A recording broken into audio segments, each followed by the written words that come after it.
রেসিপিটা দেখার পরে আপনারা আর কখনো কোনো দিন মটরশুঁটির খোসা ফেলে দেবেন না।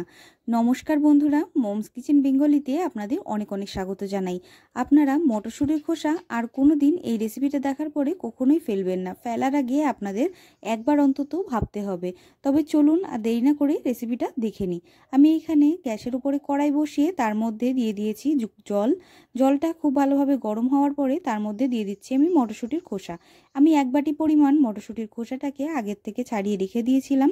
খোসাটাকে আমি আগের থেকে খুব ভালোভাবে ধুয়ে পরিষ্কার করে নিয়েছি। এখন জলে দিয়ে কিছুক্ষণ ঢাকা দিয়ে খুব ভালোভাবে আমাদের সেদ্ধ করে নিতে হবে।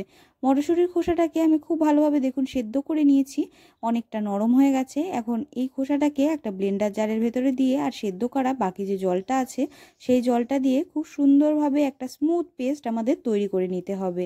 বন্ধুরা, আপনারা যদি আমার চ্যানেলে নতুন হয়ে থাকেন তাহলে অবশ্যই চ্যানেলটিকে সাবস্ক্রাইব করে বেল আইকন দাবাতে ভুলবেন না ভিডিওর নোটিফিকেশন প্রথমে পাওয়ার জন্য। এখন ব্লেন্ড করে নেওয়া মটরশুঁটির খোসাটাকে আমাদের একটা ছাঁকনির সাহায্যে এইরকমভাবে ছেঁকে নিতে হবে, যেন কোনো রকম এর ভেতরে আঁশ ভাবটা না থাকে। তার জন্য আমি এখানে একটা ছাঁকনির ব্যবহার করছি। চামচ দিয়ে খুব ভালোভাবে এর যে কাতটা সেটা আমাদের বের করে নিতে হবে।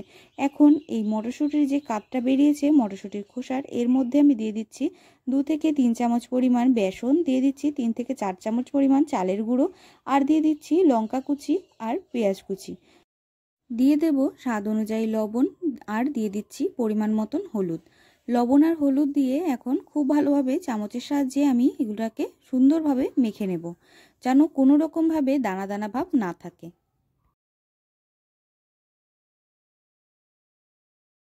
সুন্দরভাবে চামচের সাহায্যে আমি একদম ভালোভাবে মেখে নিয়েছি, কোনো রকমভাবে এর মধ্যে কোনো রকম দানা দানা ভাব নেই। এখন আমি একটা আলুকে এর মধ্যে গ্রেট করে দিয়ে দিচ্ছি।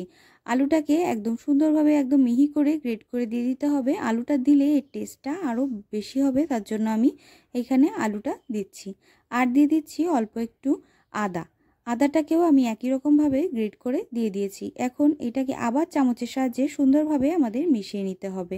আমি কড়াইয়ের মধ্যে দিয়ে দিচ্ছি তেলটা ভালোভাবে গরম হলে আমরা এগুলোকে পাকোড়ার মতন করে ভেজে নেব।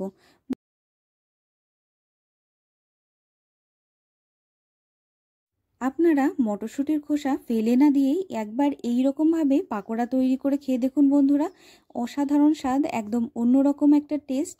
আপনারা যদি একবার এই রকমভাবে মটরশুঁটির খোসার পাকোড়া তৈরি করেন তাহলে আপনারা আর কখনো মটরশুঁটির খোসা এমনি আর ফেলে দেবেন না। আমি একই রকমভাবে সমস্ত পাকোড়াগুলো এইরকমভাবে চামচের সাহায্যে দিয়ে ভেজে নেব। উল্টে পাল্টে লাল লাল করে আমি পাকোড়াগুলোকে ভেজে নেব। এই পাকোড়াগুলো এমনি খেতে তো ভালোই লাগবে, আর তা বাদে এটা ভাত দিয়ে খেতে কিন্তু অসাধারণ লাগবে। এই পাকোড়াটা আপনারা যাকে বানিয়ে খাওয়াবেন সে কখনোই ধরতে পারবে না যে এটা কি দিয়ে তৈরি। মটরশুঁটির খোসা দিয়ে তৈরি এই পাকোড়াটা কেউ খেয়ে কখনোই বুঝতে পারবে না যে এটা মটরশুঁটির খোসা দিয়ে তৈরি। বন্ধুরা দেখুন, আমি সমস্ত পাকোড়াগুলোকে কড়াইয়ের মধ্যে সুন্দরভাবে বসিয়ে দিয়েছি। এক পিঠ ভাজা হলে আমি আরেক পিঠ উল্টে খুব সুন্দরভাবে লাল লাল করে পাকোড়াগুলোকে এপিট ওপিট করে ভেজে নেব। আমি একই রকমভাবে সমস্ত পাকোড়াগুলোকে সুন্দরভাবে ভেজে তুলে নেব।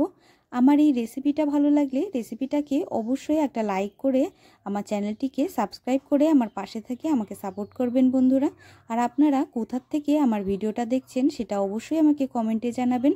রেসিপিটা ভালো লাগলে অবশ্যই আমাকে একবার অবশ্যই কমেন্টে জানাবেন। আর রেসিপি সম্বন্ধে আপনাদের যদি কোনো রকম কোনো প্রশ্ন থাকে সেটাও আমাকে কমেন্ট করে অবশ্যই জানাবেন। আমি সমস্ত পাকোড়াগুলোকে সুন্দরভাবে ভেজে নিয়েছি লাল লাল করে। আমার রেসিপি ভালো লাগলে চ্যানেলটিকে সাবস্ক্রাইব করে বেল আইকন দাবিয়ে আমার পাশে থাকবেন। আপনারা সবাই খুব ভালো থাকবেন, সুস্থ থাকবেন। দেখা হবে পরের ভিডিওতে নতুন রেসিপি নিয়ে। রেসিপিটি শেষ পর্যন্ত দেখার জন্য আপনাদের অনেক অনেক ধন্যবাদ।